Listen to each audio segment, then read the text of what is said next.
வணக்கம் மக்களே! இந்த டைம் பார்த்தீங்கன்னா, மண்புழு வச்சு நம்ம நண்பர் மீன் பிடிக்க தயாராகிவிட்டார். ஸோ என்ன பண்றார்ன்னா, மண்புழு வந்து தூண்டில மாட்டிட்டாரு. மாட்டி வந்து ஏரி ஓரம்னு நெனைக்கிறேன். இது ஒரு ஒரு நல்ல ஒரு பிளேஸ் பார்த்தீங்கன்னா, செடிகள் நெறையா இருக்கு. இந்த இடத்துல வந்து தூண்டில போட்டாரு. தூண்டில போட்ட உடனே பார்த்தீங்கன்னா, ஒரு பெரிய சைஸ்ல மீன் மாட்டிருச்சு போல. ரொம்ப வந்து ஆட்டம் காட்டுது. ஸோ இவரும் முடிஞ்ச வரைக்கும் ட்ரை பண்ணி மேல இழுத்துட்டுருக்காரு. பார்க்கும்போதே தெரியும் ரொம்ப பெருசா இருக்கும் போல. ஸோ ரொம்ப பெரிய மீன் தான் மாட்டியிருக்கும் போல இன்னைக்கு அவருக்கு. ஓகே.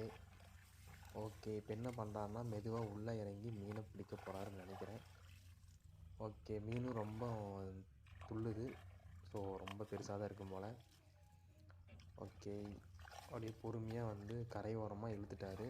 ஸோ அப்படியே மெதுவா பார்த்தீங்கன்னா, தூண்டில புடிச்சு நூல் இழுத்துட்டு இருக்காரு. ஓகே. தூண்டில புடிச்சு மெதுவா இழுத்து மீன லைட்டா கரைக்கு ஓரமா கொண்டு வராரு. கொண்டு வந்து டபக்குன்னு கீழ இறங்கி அப்படியே தூக்கி மேலே வீசிட்டார்.